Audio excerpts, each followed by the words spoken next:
Gestionando el SEO, episodio número 21.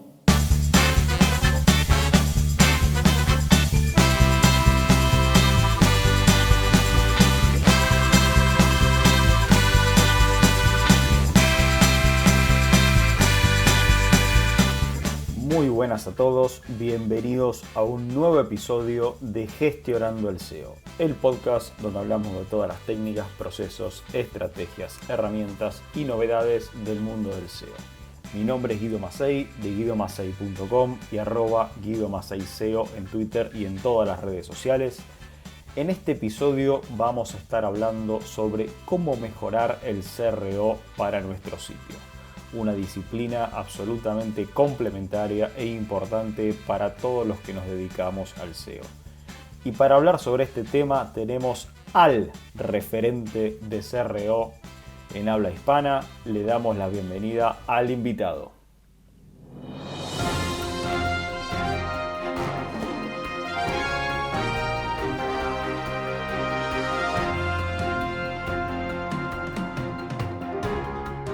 Nuestro invitado de hoy es asesor de marketing digital y especialista en CRO. Tiene más de 21 años de experiencia en el mundo digital, llega periódicamente a miles de personas con su newsletter Magnific CRO, speaker en eventos de SEO y de marketing digital, profesor del Máster SEO y director del Máster CRO en Webpositor Academy, cofundador y speaker del Ministerio SEO, licenciado en Ingeniería Superior Informática. ¿Cómo estás, Sergio Cimarro?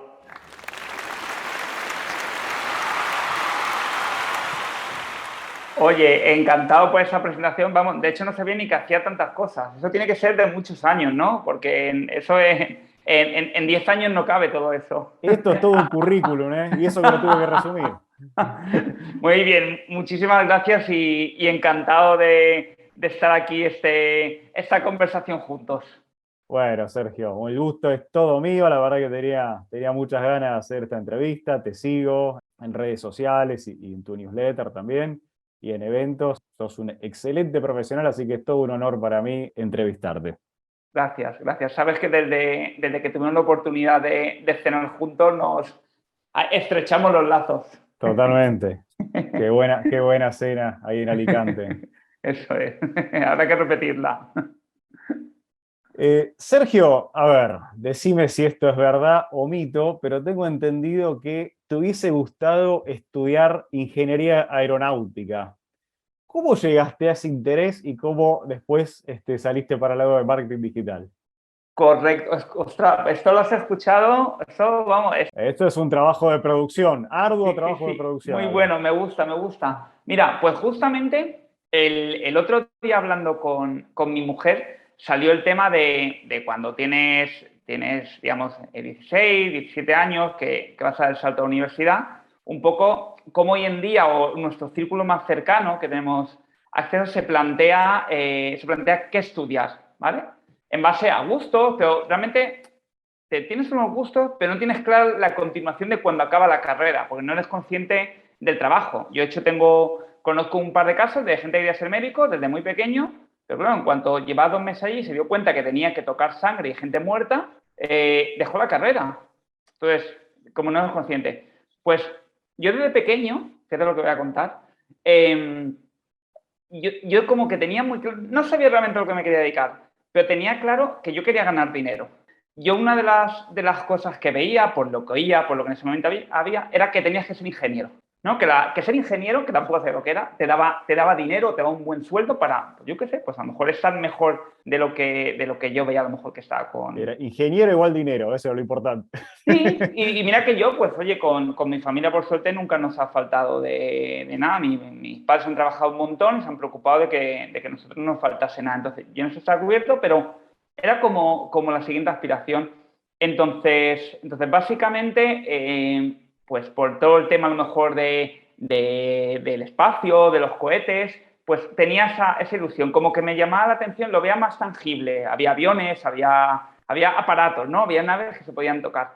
Y nada, a punto de tomar ya la decisión, realmente estudiar ingeniería aeronáutica me implicaba cambiarme de ciudad, irme muy lejos. Yo tampoco lo tenía claro, era como que me daba a lo mejor un poco de miedo a esa edad, ese salto. Y vamos, te estoy hablando de 2 días antes, el día antes de rellenar la solicitud. Vi un reportaje en la tele, estoy hablando del año 94, 95, de las posibilidades que se abrían de estudiar informática y las aplicaciones que empezaba a tener la informática, pues desde hacer 3D para desarrollo de interiores, cosas de esas. Y estaba viendo eso en la tele, me quedé allí como embobado y yo dije, ostras, ingeniería, informática, ordenadores, dicen que esto va a haber trabajo, si hay trabajo hay dinero, ingeniería, dinero, pues ingeniería informática.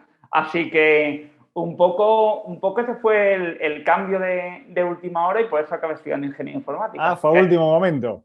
Sí, sí, realmente fue ya teniendo vamos, estoy hablando del día, un día antes o dos, de tener que entregar el sobre, con qué carreras quería estudiar y dónde, y yo no tenía claro, digamos, hasta ese momento lo que quería estudiar. Mirá qué decisión acertada. No sé, o sea, nunca sabes cuándo aciertas o cuando fallas. Lo que tienes que estar tranquilo es de que el camino que has seguido estás contento. Entonces yo estoy contento con el camino que he seguido, la verdad. Bueno, y hablando de tus comienzos, tengo entendido que te iniciaste allá por los años 2000 como desarrollador web. ¿Y cómo fue un poco la especialización en CRO? Pues, mira, básicamente fue porque yo empecé a trabajar, o sea, yo tuve un pretrabajo antes de acabar la carrera mientras estudiaba, y era el año 2000, que fue cuando la crisis de las .com, pues justo una persona que quería desarrollar un buscador turístico, es decir, como un Google solo para temas de turismo, porque entonces estaba todo como muy virgen. Entonces, ahí tuve, digamos, como mi encuentro con el desarrollo, porque en la carrera tampoco un tema que se trabajase todavía. El tema de Internet es algo demasiado reciente. De hecho, tenías que reservar horas para coger un ordenador que tuviera Internet. O sea, fijaos las cosas que estoy contando. Fijaos si soy mayor, las cosas que estoy contando. Y entonces, a raíz de ahí, tuve como la primera oportunidad de tener un trabajo de desarrollador, y esta es una empresa de alquiler de coches. Y realmente yo entré en el departamento de informática, que el departamento de informática era Juana, la directora del departamento, que se encargaba digamos, de todo el ERP interno, una persona que era Ángel, que se encargaba de sistemas, de colocar las impresoras, de los servidores, etcétera, y yo que me encargaba de la parte de la web, que era desarrollar la web, y como nadie hacía nada más, yo fui el primero que se interesó por entender datos con herramientas como Google Analytics prehistóricos que había, un Web Analyzer, como por hacer cosas de, oye, ¿por qué no consigo que entren más reservas? Todo eso. Entonces, un poco a partir de ahí empiezas a investigar, conocí lo que es el SEO, lo empecé a poner en práctica. Y lo bueno es que como era una web que estaba en 7, 8 idiomas, se dirigía a 7, 8 mercados diferentes, pues claro, me permitió pues, hacer cosas para mercados como sueco, como ruso, como italiano, o sea, ya de entrada sin tener ni idea, ¿no? Entonces fue una época de aprendizaje, pero realmente no tenía nada que perder porque es un extra de mi trabajo. Entonces bueno, ese fueron un poco los orígenes. Y fuiste un poco un pionero en CRO, ¿no? Por lo menos en habla hispana. Sí, a ver, no sé si tiene o constancia o llámalo como quieras de estar en el lugar adecuado en el momento adecuado. Entonces, yo empecé en SEO y digamos que a veces iba no virando más, como incorporando más área de expertise en todo lo que tiene que ver con analítica y entender ese tráfico que convirtiera. Entonces, a partir de ahí descubrí esa disciplina, me empezó a gustar y bueno, pues un poco casualidad de que en España estaba empezando a despuntar y claro, se ha unido con el auge de las herramientas de testing con mucha mayor capacidad, con la explosión de Google Analytics. Entonces, digamos, como que a lo mejor estuve, o sea, un día antes de que explotase todo. Entonces, bueno, pues eso no sé si pionero o no, porque yo creo que había gente que lleva mucho más tiempo, pero por lo menos, pues para haber dedicado las suficientes horas como para saber lo que se puede hacer y lo que no se puede hacer también. Leyendo un poquito tu historial, entiendo que te gusta mucho la formación, ¿no? Porque tenés larga data como formador. Sí, a ver, es algo que que te tiene que gustar, básicamente, el dar clases, porque tiene una parte muy bonita, que es ir a dar clase, pero luego tiene una parte dura, que es pues preparar las clases, depende para quién trabajes todo lo que es la logística, todo, a veces irte fuera de tu casa para cuando hay momentos que no te viene bien, tienes mucho trabajo, entonces te tiene que gustar. De dar clases no se vive. Es pura pasión. Sí, sí. Sí, sí. Pero bueno, a ver, para mí la principal recompensa de dar clases, para mí son dos. La primera es que es una obligación a saberte las cosas mejor de lo que crees, ¿vale? No significa sabértelo todo, pero sí que tienes que ser capaz de explicarlo de forma que cualquier persona lo entienda, por lo menos como yo lo concibo. Entonces, eso te implica ya no solo saberte las cosas de una manera, sino haberte leído mucho sobre un tema, de ver diferentes puntos de vista, cada uno cómo lo cuenta, cómo lo aplica, porque te puedes encontrar diferentes tipos de público, más técnicos, más especializados en esa materia, más que están empezando, más, digamos, directivos. Entonces, bueno, tienes que adaptar tu lenguaje.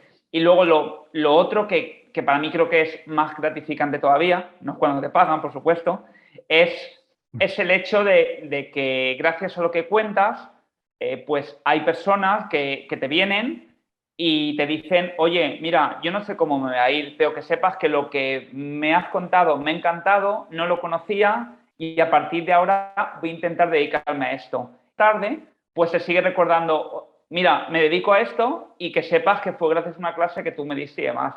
Entonces, bueno, a mí eso, por ejemplo, me hace especial ilusión porque de alguna manera yo digo, o sea, si yo me dedico a esto y estoy contento y me va bien, si otras personas han descubierto ese camino y es una profesión que es gratificante, hoy en día, aquí unos años no sabemos, pero hoy en día lo es, pues mira, qué suerte que le ha ido bien. O sea, entonces, yo esa parte creo que es lo que más me gusta de dar clases. Ya para meternos con el tema del día, te arranquemos por el principio. ¿Qué es El principio es la C de CRO. Claro, ahí va a contar eso. ¿Qué es esto viene de la C, Conversion Rate Optimization, más conocido como CRO? Eso es, muy bien, muy bien.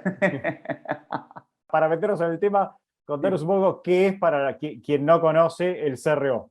Sí, perdona. Pues mira, la disciplina de CRO, lo que vamos a ver luego que llega más allá, ¿vale? Pero si lo entendemos como una disciplina, es decir, al igual que hay gente que hace SEO, gente que hace SEM, gente que hace email marketing, lo que trata es de entender todo el tráfico que llega a tu sitio web, lo que está haciendo y tú teniendo muy claro lo que quieres que consigan, que te dejen un lead, que te compren de tu tienda online, que te vayan un pedido, lo que sea, conseguir que un mayor número de personas lo hagan, ¿vale? Otra cosa es que el tráfico que entra a tu web no sea cualificado y esa gente no quiere hacer lo que tú estás esperando que hagan. Pero hoy en día la gente que te entra está queriendo comprar tu producto. Luego puede haber una serie de condicionantes que haga que no compren. Desde que el diseño no les transmita confianza, desde que tengan unos precios muy caros, desde que el proceso de compra no se vea adecuadamente en un dispositivo como en el que esté, etcétera, ¿no? Entonces, tienes que entender todas las variables para llevarlos a tu objetivo final. Traduciendo eso para todos los públicos, sería hacer que las personas que entran hagan lo que tú quieres que hagan, ¿vale? Porque los negocios no los montamos por aburrimiento. O sea, esto no es... Los negocios no se montan como lo de dar clases, que es un adicional por placer. Los negocios se montan porque es una forma de ganar dinero y una forma de trabajo. Entonces, ese sería así a grosso modo lo que es CRO, la disciplina de Conversion Rate Optimization. Bien. ¿Y el CRO lo podemos aplicar a cualquier sitio o es para algunos determinados sitios que tienen alguna particularidad? Realmente se puede aplicar o se debería aplicar a cualquier sitio porque cualquier sitio tiene un objetivo. O sea, puede haber un objetivo monetario o puede haber un objetivo de lectura o un objetivo de ego, que también me gusta, o un objetivo de lo que sea. Entonces, cualquier cosa se puede optimizar. Es como si dijeras, ¿A cualquier persona se le puede ayudar a mejorar? Sí, pero cada persona tiene un área de mejora o bien porque tiene más recorrido o bien porque es donde quiere mejorar. O sea, ya sea empiece desde cero o que sea muy experta en esto. Entonces, esto es lo mismo. Cualquier sitio web hoy en día tiene digamos, un propósito y ese propósito es lo que, entendiendo con datos cómo se comporta la gente que entra ahí, tú puedes digamos, definir hipótesis que te hagan llegar a eso que estás esperando. Para hacer CRO, ¿se necesita un conocimiento sólido de SEO? Y hago énfasis en SEO, obviamente, porque es la especialidad de la casa. Sí. O va por otra vía el CRO y no necesariamente necesitamos tener una base sólida en SEO. No necesariamente, de hecho son disciplinas complementarias. Sí que es cierto que o sea, muchos perfiles de SEO se aproximan a esta disciplina y aquí te voy a dar mi opinión de por qué es. O sea, normalmente la gente que se dedica a SEO, sobre todo que trata de, o sea, digamos, de avanzar, es gente viva. Lo que ocurre es que tienes que preocuparte ya no solo de generar tráfico, sino de alguna manera entender si ese tráfico convierte o no. ¿Por qué? Porque si no el proyecto se te va fuera. A ti te contrata un cliente y ya le puedes llevar todo el tráfico que sea, que ya está. ¿Vale? Es más, si damos un paso más, el propio Google, el algoritmo, lo que trata es de generar, de generar una buena experiencia cuando tú aterrizas un sitio web, o de entender que tú ofreces una buena experiencia cuando alguien aterriza tu sitio web y por eso te va a posicionar mejor. Entonces, esto que afecta a que lo que es experiencia en página es favorable tanto para la conversión como para SEO, entendiendo que Google te quiere valorar algunos puntos que se consideran la experiencia de usuario. Entonces, ¿qué ocurre? Ahí tenemos ya un punto en común, pero por otro lado, el SEO que quiere ir más allá se mete en la parte de análisis de datos. O sea, es capaz de entrar a Google Analytics y decir, oye, ¿cuándo tengo bajo rebote? ¿Cuándo tengo alto rebote? ¿Cuándo me ven pocas páginas vistas? ¿Cuándo pasa poco tiempo? Si no me llegan a este punto. ¿Por qué? Porque tú quieres, aunque no te compren, quieres demostrar un poco lo que está ocurriendo.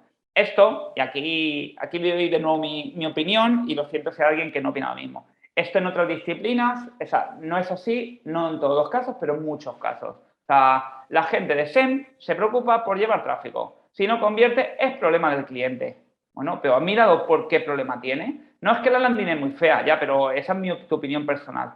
Sin embargo, no sé si por antigüedad, porque hemos sido como una disciplina que ha tenido, esa parte de SEO, ¿no? Que ha tenido que digamos, autoaprender, porque antes no había tanta documentación como hay ahora, como que llevamos un poco implícito el querer avanzar más allá que otras áreas. Entonces, el siguiente paso a un SEO siempre ha sido aprender analítica web. Entonces, en el momento en que tú te preocupas por aprender analítica web, estás haciendo optimización, ¿vale? Porque ya estás detectando qué cosas no funcionan y empiezas a proponer por qué podría funcionar o de qué manera. Entonces ¿necesitas saber SEO? Ni mucho menos. ¿Qué necesitas saber para trabajar CRO? O sea, pues siguiendo la metodología, lo primero que deberías de saber es análisis de datos. No Google Analytics, sino análisis de datos. Ser capaz de interpretar datos de lo que afecta a nuestro sitio web. Puede ser Google Analytics, puede ser encuestas de usuarios, pueden ser grabaciones de sesiones, pueden ser mapas de calor, lo que sea. Eso tienes que ser capaz de interpretarlo para seguir avanzando en el proceso hasta de lo que es la optimización de un proyecto digital.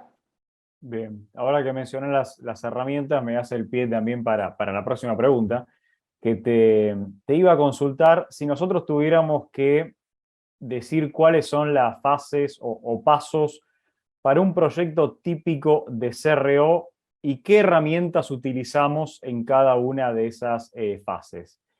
¿Cómo lo podremos estructurar un proyecto de CRO?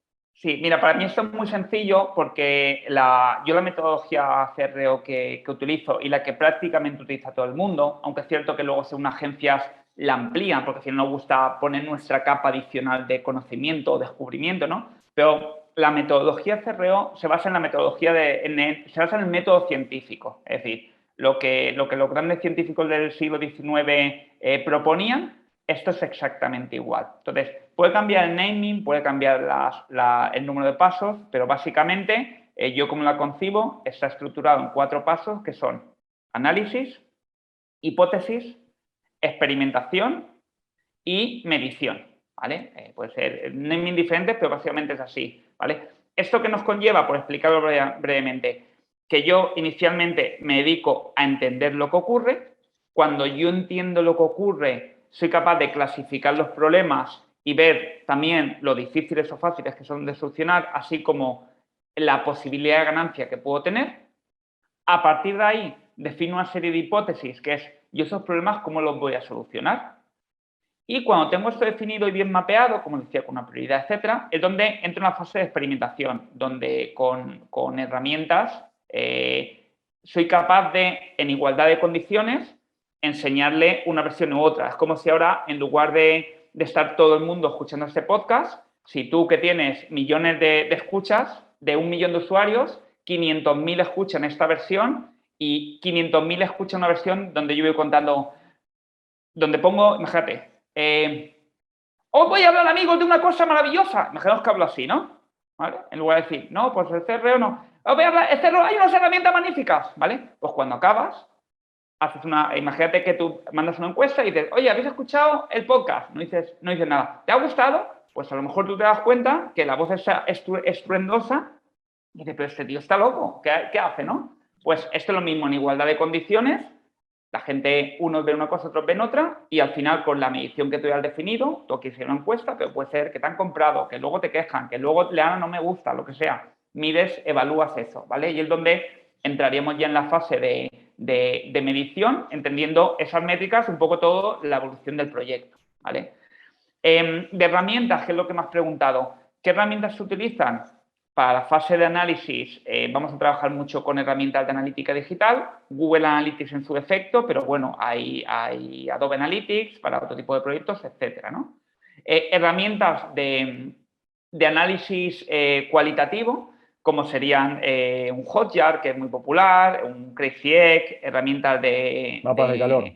De mapas de calor, de grabaciones, todo ese tipo de herramientas. Aquí, por ejemplo, también se puede incorporar desde, imagínate que tú tienes un proyecto de formación que llama a los leads que les entran, pues desde las grabaciones del call center, ¿vale? Para entender un poco la gente que llama, lo que está ocurriendo y demás. Entonces, digamos, todas puedes tener muchas fuentes de datos. Pero hoy en día, por suerte, pues con una cosa muy básica que es Google Analytics y unos mapas de calor, o sea, puede ser una cantidad de información que hace años ni nos imaginábamos.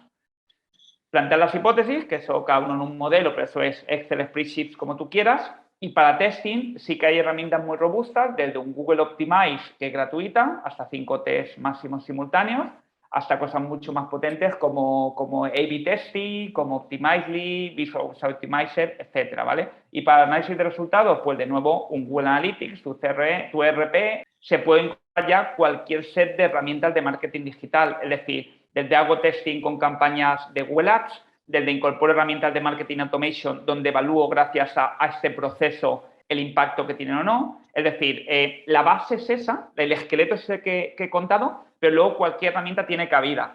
Aquí, si hay gente que no está familiarizada o dice, ostras, este CRO no lo había escuchado nunca, etcétera, lo que hay que tener en cuenta es que tradicionalmente, o si no hemos trabajado de esta forma nunca, las herramientas entran y salen en las empresas de una forma aleatoria y a veces sin ni siquiera conocer los resultados más allá de los que te da la propia herramienta. Y voy a poner un ejemplo. Ahora, de repente, estoy trabajando con un Active Campaign, ¿vale? Para Marketing Automation. De repente pienso que no estoy contento, me quito Active Campaign y me pongo Sendinblue, otra herramienta, o me pongo Connective, ¿vale? ¿Tú cómo vas a evaluar que una es mejor que la otra? Tú la evalúas simplemente porque en un momento te va a dar un mayor rendimiento que otro, pero ¿están viendo de forma coherente que en ese momento estás generando más ventas por tu web, que es el mismo tipo de tráfico, o sea, que es la misma temporalidad? Seguramente no. Entonces, yo veo gran cantidad de proyectos donde el set de herramientas crece, pero nunca se tiene claro si realmente la efectividad de esa herramienta. ¿Por qué? Porque tenemos unos datos que nos da el panel de la herramienta, como nos da Google Ads, como nos da Facebook Ads, pero al final, ¿qué herramienta va a barrer para casa? Eso hay que entenderlo, que la herramienta va a sacar lo mejor de sí. O sea, si tú ahora me dices, Si tú imagínate que la acabas, ¿vale? Me dice, recomiéndame 3 agencias para trabajar con CRO. Yo te voy a hablar de mí, la primera, o sea, o la segunda o la tercera. O sea, es decir, no es el caso, ¿no? Pero en este caso, ¿qué van a hacer las herramientas? Demostrar que desde su panel de control, que lo que te consiguen es lo mejor. Entonces, ahí es donde necesitas un juez imparcial como Google Analytics, como herramientas de testing, que dice, vale, segmento solo este tipo de tráfico, hago esta alternativa frente a esta otra, ¿cómo se comporta? O mando un tráfico o mando otro tipo de tráfico. Entonces, cuando empiezas a entender ese ecosistema, es donde ves realmente que hay stack tecnológico, o sea, que te aporta muy poco. O al revés, hay otro que piensa que estás pagando demasiado y ese te está generando una dependencia mucho más alta de la que tú crees. Entonces, como digo yo, hoy en día, si una empresa o un profesional quiere poner un mínimo de su parte y aprendizaje, esfuerzo y cariño, no hay necesidad de dar pasos hacia atrás. O sea, te puedes quedar igual, pero dar pasos hacia atrás, es muy difícil si tú no quieres que ocurra. Ahora bien, si tú no pones de tu parte, todos vemos en los proyectos en los que trabajamos grandes descalabros. Al igual que verás, hablando de SEO, veremos en SEO con las migraciones, que dices, ¿pero cómo habéis hecho esto? No, es que lo quería hacer yo solo porque pensé que no me haría falta, ¿no? Bueno, pues ahí lo tienes. Pues con esto exactamente lo mismo. Entonces, bueno, al final es coste-oportunidad. ¿Cuánto me cuesta y el riesgo que puedo llegar a tener ahí? Volviendo a las fases que habías comentado, las menciono nuevamente, habías dicho análisis, hipótesis, testing y medición. Sí. A ver, entiendo que en análisis, como bien mencionaste, revisamos con Google Analytics, mapas de calor y otras herramientas, a ver qué puedo obtener y qué me dicen los datos. La segunda etapa, la hipótesis, ahí me imagino que se plantean los cambios a realizar. Ahí Correcto. los cambios, me imagino, ¿no? No todos los cambios implican el mismo esfuerzo, el mismo impacto, el mismo costo. Eso Entonces es. ahí se evaluará y dice, bueno, con este avanzamos, con este no avanzamos, Eso con este es. tenemos más datos para implementarlo, con este no tenemos nada, pero no sé, un gurú dice que Sí, va a sí. andar. Sí. Sí.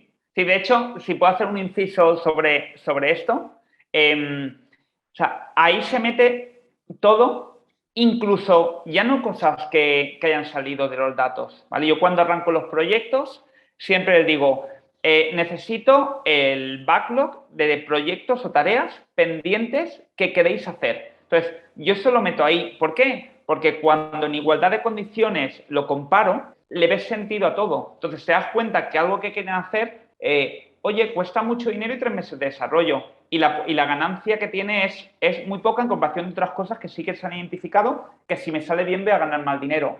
Entonces, ahí, por ejemplo, o sea, digamos, todo el conocimiento de la empresa y todos los egos de las personas de quiero hacer esto, o sea, viene perfecto. O sea, no el ego en sentido negativo, sino yo es que quiero hacer esto. Mucha gente que es muy proactiva, ¿no?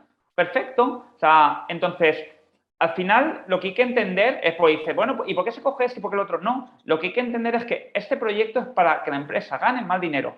Esto no es ni para que Guido quede bien, ni para que Sergio quede bien. O sea, si sale bien, la empresa gana dinero. Si sale mal, pierde dinero. Entonces, o sea, si no somos tontos, pues, ¿qué queremos que salga? Me da igual quien lo proponga, yo quiero que se salga bien. Porque si sale bien y yo trabajo ahí, pues supuestamente voy a tener más probabilidades de una mejora salarial, más equipo, más recursos. Si la empresa va mal, o sea, cuando hay crisis, empieza a haber crisis y empiezan a recortar, tú personalmente puedes estar despuntando dentro de la empresa, que acuérdate que no vas a tener subida salarial, porque la empresa va mal. Totalmente. En la parte de test, bueno, nombraste herramientas como Google Optimize o A/B Tasty. Contanos un poquito qué tipos de test básicamente se hacen.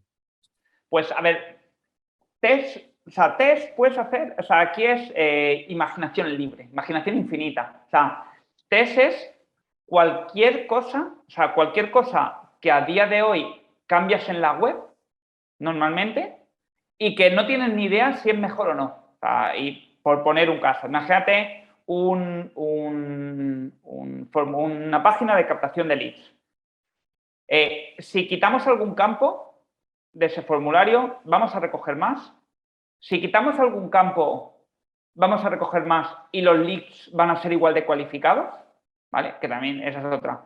En un proceso de compra de un viajes, ¿qué pasa por poner los gastos de cancelación visibles? O sea, me ha pasado justamente antes de conectar ahora. O sea, y fíjate, un experimento negativo para mí. O sea, yo en el resultado, negativo. O sea, yo tenía una propuesta que era, en un proceso transaccional de viajes, si ocultábamos los gastos de cancelación en un paso del funnel, como era un elemento muy grande de mucha casuística, despistaba para continuar. Pues mi propuesta era ocultarlo, tú despliegas y lo ves si quieres, ¿vale? Pues el dejarlo abierto, dejarlo plegado, el resultado ha sido en que ha ganado dejarlo totalmente visible, pese a que es un scroll mucho más grande y en móvil encima, visualmente, como que rompe la armonía, ¿no? Pues ha ganado ese. O sea, ha ganado, digamos, la confianza frente a la usabilidad o la rapidez en este caso, ¿no? Entonces, cualquier cosa que pueda impactar en una decisión, en una toma de decisión, es susceptible de ser probada. Una cosa que no pruebas. Mira, es que el footer es verde y es que a lo mejor me gusta más negro. Pues pon el que te dé la gana. O sea, es que me da exactamente igual. Pero, claro, cosas como, oye, tengo arriba un elemento en el menú de cabecera que recibe un 20% de los clics. Es que en lugar de llamarle agencia 11, quiero llamarle agencia de marketing, ¿vale? Pues yo esto con un 20% de los clics yo probaría. ¿Por qué? Porque si pierdes un 10%, un 15%, es gente que te deja de ver lo que tú quieras que vean, ¿vale? Entonces, pues mira, por poner algo que es entendible para todo el mundo, ¿no? O sea, ¿qué cosas se prueban? Pues imaginaos un e-commerce. En un e-commerce, en una home puedo cambiar desde que haya carrusel de imágenes a que sea un banner fijo. Desde que los productos aparezcan más arriba, aparezcan menos. Desde que deje añadir a carrito directamente a que no lo deje. En los listados, que tenga filtros, que no tenga. Que los filtros estén arriba, que estén a la izquierda. Que se quede una barra fija en móvil o que no esté. Que cuando yo añada carrito se me quede abajo una bandolera o no esté. Que vea los gastos de envío visibles o que no estén. Entonces, cualquier elemento de eso que pensad que cuando nosotros estamos tomando una decisión, en algún momento nos puede surgir esa duda, hace que para mí es susceptible de querer probar, Bien. de quererlo probar. Y en la última etapa, en la medición, bueno, ahí me imagino que clasificaremos, ¿no? Entre resultados positivos, negativos o no pasó nada, neutro. Eso sí, neutros, correcto. Sí, sí. ¿Qué se puede, sé que obviamente cada caso va a tener sus particularidades, ¿no? Pero se puede decir qué es positivo, qué es negativo, qué es neutro cuando hablamos de qué valores? Vale. Mira, a ver, voy a hablar como CRO purista, que no lo soy, y luego vamos a ver la práctica. Vamos a ver la teoría y la práctica.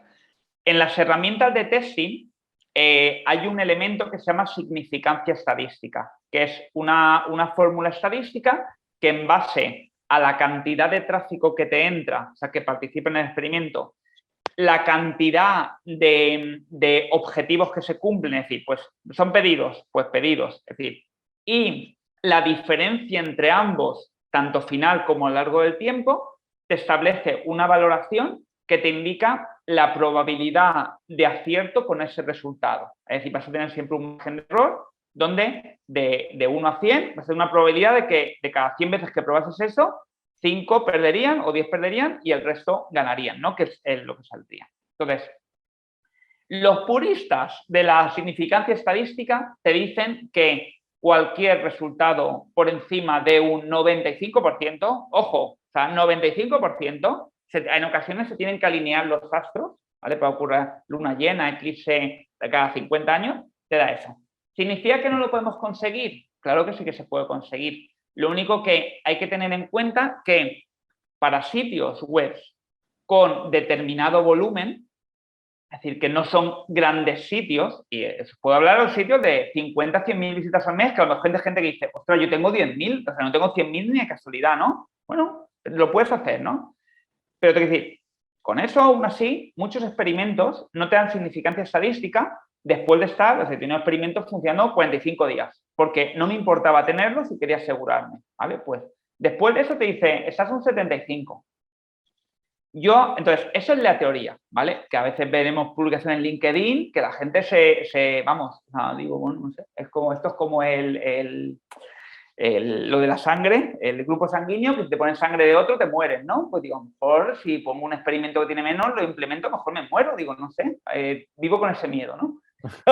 Entonces, experiencia. La experiencia es que, yo, por opinión personal, frente a no hacer nada de experimentación y hacer experimentación y tratar de ser lo más metódico posible, prefiero saltarme, en parte, esa variable, o sea, no saltarme, sino no hacerle caso al 100%, al igual que no hago muchas otras cosas, si soy capaz de entender otras cosas.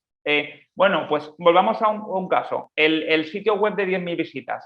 A lo mejor si tú lo pones, ¿vale? Si va ganando, ¿vale? A lo mejor tienes un 73% de significancia, ¿vale? ¿Significa que ya vale o no vale? No. ¿Cuántos días lo tienes puesto? Oye, mira, lo tengo puesto 20 días. Más o menos he visto, que se ven las gráficas, que más o menos está esa diferencia entre lo que he mejorado y la variación, la propuesta nueva y la original, se mantiene constante. Analizo otra serie de métricas adicionales, estamos hablando de un e-commerce, no solo lo que son pedidos, sino que veo que mi pedido medio es igualmente más alto. Veo que el añadir a carrito es igualmente más alto. Veo una serie de cosas que me dice que todo es favorable. ¿Yo qué hago? Pues lo siento mucho por los puristas del CRO. Para mí ese experimento es positivo y hay una cosa que se llama, de nuevo, coste-oportunidad. Es decir, yo prefiero ese experimento pararlo y ponerme a trabajar otras cosas que me han dado un mayor aprendizaje y eso implementarlo, que con un 73% de probabilidades me va a salir bien, ¿vale? Le hago seguimiento, por supuesto, y ponerme a aprender otras cosas. Si no, estás perdiendo la oportunidad de, uno, de que te vaya bien, que como todo en la vida no hay nada 100% seguro, y dos, de aprender muchas más cosas nuevas. O sea, un experimento que dura 5 meses porque mi sitio tenga poco tráfico, pues no, pues 5 meses que seguramente vas a aprender lo mismo que en el primer mes o la tercera semana y no vas a sacar, o sea, y has perdido tiempo de mejorar en otras áreas seguramente. Entonces, el resumen es ese, las herramientas, o sea, ahí la clave está en cuando tú montas el experimento, tener muy claro cuáles son tus objetivos que quieres marcar. De hecho, Optimize lo bueno que tiene es que como se integra 100% con Analytics, si tú la configuración de Google Analytics la tienes muy mapeada a nivel de implementación correcta del comercio electrónico, todos los objetivos que me hacen falta definidos y te defiendes ahí, puedes cruzar toda la información a posteriori y decir, vale, cumple este y este patrón que son los favorables para mí. Experimento positivo o negativo. O sea, Claro, pero se puede clasificar una vez que está hecho eso. sí, se puede. Por eso, a ver, una ventaja tiene Google Analytics, las otras también, pero es un poco más complicado. Es que como Google Analytics con Optimize, como Google se hablan, entonces puedes cruzar todos los datos con todos. Entonces, ¿por qué es importante saber análisis? Tanto para entender lo que ocurre antes como para entender lo que ocurre a posteriori. Claro, claro. Sergio, y recién mencionaste algunos plazos, también un poco en líneas generales, ¿no? Sacando las particularidades, pero ¿podríamos decir algún plazo mínimo que tengamos que esperar cuando hacemos un cambio para sacar conclusiones? Sí, mira, las propias herramientas de testing, o sea, incluida Google Optimize, hablan de 15 días, 2 semanas, básicamente. ¿Por qué? Para que se cubran 2 ciclos completos de comportamiento de usuarios, que son las semanas. Hay semanas que son muy diferentes, pero hay muchos proyectos donde los lunes y los viernes es donde más se compra. Bueno, pues vamos a ver si realmente se repite ese patrón. Entonces, si tú tienes el volumen suficiente y han pasado 2 semanas y ves que los datos tienen cierta solvencia, pues el experimento puede estar por finalizado. Claro, luego, si leéis artículos que publican el equipo de experimentación de Booking, de Airbnb, etcétera, ¿no? Que tienen un área muy chula donde publican cosas. Claro, es gente que tiene cientos de miles de visitas al día. Entonces, con 2 días de probar un concepto, tienen datos de sobra para evaluarlo y siguen adelante. Pero para la mayoría de los mortales, esta suerte no la tenemos, con lo cual tenemos que digamos, esperar ese plazo. Yo ahí sí que soy más prudente o más purista. O sea, yo prefiero tener cierta paciencia y saber que he cubierto un plazo, 2, 3 semanas, con esos datos analizarlos y tomar una conclusión, que ver de entrada que algo va muy bien y decidir que esto ya funciona y salirme de ahí y ponerme otra cosa. Porque es que a veces vemos que cambian cambian tendencias de una semana para otra e incluso en ocasiones por cosas que no controlamos. Simplemente porque se han cambiado los precios de la web, por lo que sea. Entonces, eso que hay que analizarlo por qué ha ocurrido. Bien.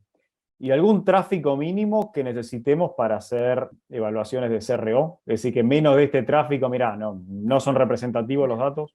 Claro, mira, por poner un caso, ¿vale? También algo, vamos a tirar lo más bajo. Al final tú tienes que cubrir un objetivo, ¿vale?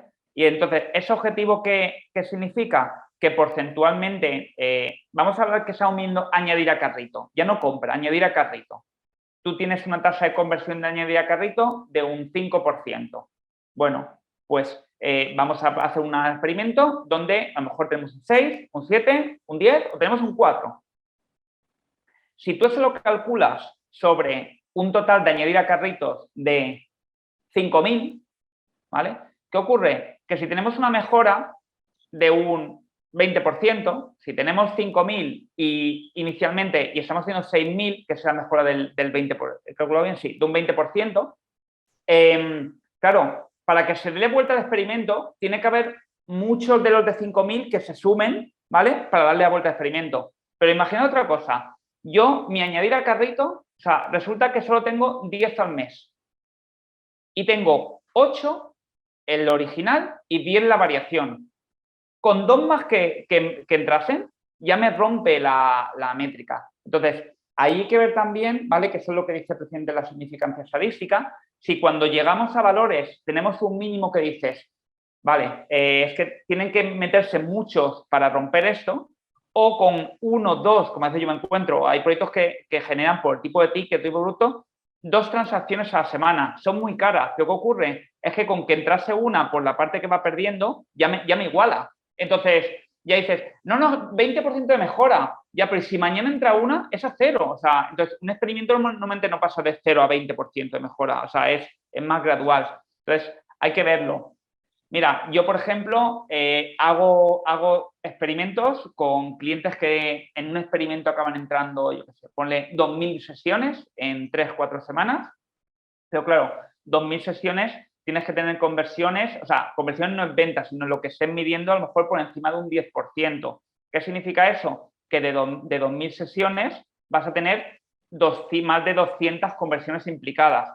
Si el que gana da 105 y otro a 95, va muy justo, pero si el que gana da 150 y otro va a 50, o sea, la significancia estadística no te va a dar, pero eso sí. De hecho, a ver, por si alguien quiere profundizar en ese tema, en cxl.com hay una calculadora de experimentación, no sé que esta pase la añades en las notas, donde puedes meter el tráfico que supuestamente puedes tener, las conversiones que puedes generar ese experimento, es decir, pues yo actualmente tengo tanto, ¿vale? De lo que sea. Y te dice unos días estimados que puede durar ese experimento para tener cierta significancia. Entonces, bueno, con eso también. Veamos que yo hago experimentos con 1.000 visitas. Pero a determinadas páginas, es decir, 1.000 visitas a los listados, 1.000 visitas a la ficha de producto, 1.000 visitas a una landing concreta. O sea, 1.000 visitas en total del mes a todo el sitio es muy complicado, porque los experimentos son que pasen por una página concreta. Claro. Entonces, mirad páginas vistas, aquellas páginas vistas que tengan más de 1.000, 2.000 visitas en un mes, podréis hacer experimentos sin problema. Siempre y cuando tengan un objetivo por detrás. Si nosotros avanzamos contratamos a Sergio Cimarro para un proyecto, ¿cuánto dura normalmente un proyecto de CRO? Pues a ver, venga, buena pregunta. O sea, un proyecto de CRO como tal, o sea, es un ongoing, ¿vale? Es decir, si contratamos a Agencia Eleven para un proyecto de SEO, ¿cuánto es un proyecto de SEO? Ah, me devolvés la pregunta. ¿No? No, entonces, a ver, yo siempre lo que trato es solo contar una vez, es de actuar como si fuera Mary Poppins, ¿vale? O sea, la película Mary Poppins, ¿qué hace? O sea, había problemas, llega Mary Poppins, trata de solucionar los problemas, que no son fáciles, tiene que solucionarlos, y cuando se va están felices, pero supuestamente la familia ha aprendido a solucionar los problemas y los sigue trabajando, ¿vale? Entonces, un proyecto de CRO trabajado de esta manera, si hay equipo interno con las capacidades suficientes, o sea, sobre todo hoy en día lo que hace falta es ganas, porque aprendizaje, por suerte, hay de dónde aprender. Entonces, si hay un equipo dentro que pueda hacerse cargo, pues un proyecto después de 6-9 meses, o sea, Sergio se puede ir a su casa perfectamente y tan contento, porque de hecho yo los proyectos los planteo de esta manera. Yo no genero, yo trato de no generar ningún tipo de dependencia con el cliente, ¿vale? Problema, a mí que me da pena cuando me voy de un proyecto y eso se queda muerto ahí, porque sé que al final acaba yendo para atrás en la mayoría de los casos, no siempre, pero en la mayoría de los casos. Entonces, ¿cuánto voy a durar un proyecto? Pues mínimo 6, 9 meses, porque una cosa que no he dicho al principio es, cuando nos ponemos a analizar, estamos dando por sentado de que los datos están bien, pero en ocasiones que ocurre que no hay, a lo mejor no hay el suficiente etiquetado en Google Analytics para lo que yo quiero medir que esté hecho, y en ocasiones se está midiendo de forma incorrecta, desde duplicidad de sesiones, eventos que se lanzan cuando no deberían, que rompen el porcentaje de rebote, etc. Entonces, eso que hace que no puedas entender la situación realmente es como ver con niebla, ¿vale? No lo ves claro, pues necesitas que salga el sol. Pues, entonces, hay proyectos donde necesitas un mes, mes y medio de hacer ese trabajo para empezar a trabajar de forma correcta. Sergio, ya para ir cerrando, la verdad que yo contentísimo con todo lo que dejaste acá en el podcast. Contanos un poco dónde te podemos encontrar, redes, medios de contacto. A ver, vamos a empezar. Como lo que queremos es aprender CRO, yo envío una newsletter cada 2 semanas, que básicamente esa newsletter lo que envío es lo que he leído que me ha gustado de las últimas 2 semanas, ¿vale? Es decir, si yo la mando mañana, pues yo las 2 semanas previas, todo lo que he ido recopilando, que ha salido, que me ha gustado, o incluso he dejado como monográficos sobre temas, porque pues ahora recientemente va a venir Black Friday, pues he lanzado, recientemente he publicado sobre lo que es la temporada de compras, cómo utilizan los e-commerce y demás. Entonces, esa newsletter está dentro de algo que se llama magnificro.com, ¿vale? Que es lo que comentabas al principio. Entonces, ahí tenéis tanto la newsletter para suscribiros como recursos desde estadísticas CRO, desde diferentes artículos que voy publicando, etcétera. Pero bueno, en la newsletter ahí lo seguís. Ahí la enlazamos a la nota del programa. Vale, gracias. Y luego, en LinkedIn, Sergio Cimarro, y en Twitter trato de utilizarlo bastante porque para mí es una fuente de aprendizaje. Mi usuario es Akemola, con K, y ahí sobre todo publico muchas cosas que no tengo cabida en la newsletter, porque al final la newsletter está muy centrada en CRO, pero entonces publico todas las cosas tanto de analítica como de SEO, también todo lo que veo, como de CRO y demás. Y bueno, ya que este es un podcast de gente de SEO, que lo comentaste al principio, pues bueno, junto con MJ Chacón, Luis Villanueva, MJ Cachón, madre mía, cuando me escuches, MJ, Luis Villanueva e Iñaki Huerta, tenemos un canal en YouTube que se llama Ministerio SEO, que bueno, donde una vez a la semana, los martes a las 2 horas española, hacemos como un repaso a la actualidad SEO, siempre desde un punto de vista de la experiencia nuestra. Es decir, nosotros cogemos cosas que han pasado, temáticas, y al final, como todos trabajamos el SEO, contamos nuestra experiencia sobre lo que estamos viviendo en eso, qué nos ocurre con nuestros clientes y un poco a dónde vemos que puede ir eso con las demandas de clientes, el tipo de retos que sean y demás. Pero bueno, si os gusta el SEO también tenéis ese canal. Y ya está, pues si no, solo me falta dar la dirección de correo y ya está, ya demasiadas cosas. Bueno, Sergio, te mando un abrazo grande, muchísimas gracias por toda la información que nos brindaste. Y nos estamos viendo pronto. No sé si vamos a comer una paella por Alicante o qué vamos a hacer, pero seguro nos estamos viendo. Cuando quieras, bienvenido, invitado, que eso. Siempre que nos hemos coincidido lo hemos pasado muy bien, y cuando hablamos como ahora también. Así que agradecerte este espacio. Gracias si estás escuchando por haber llegado hasta aquí, que se agradece que has dedicado tu tiempo a escucharnos. Y de nuevo, Guido, agradecerte el rato que hemos pasado juntos charlando. Dale un abrazo grande. Hasta luego. Un abrazo, cuídate, chao. Espero que hayan disfrutado tanto como yo esta charla con Sergio. Para mí fue todo un gusto hacer esta entrevista y conversar sobre CRO. Todas las notas del programa las pueden encontrar en guidomasei.com. Si tienen alguna consulta pueden escribirme por Twitter, lo mismo si quieren sugerir algún tema de SEO que les interese. Si les gustó el episodio, les pido por favor que lo compartan, les dejen sus 5 estrellas, lo sigan en las plataformas de podcasting que elijan o en las redes sociales. Nos volvemos a encontrar pronto en un nuevo episodio de Gestionando el SEO. Hasta luego.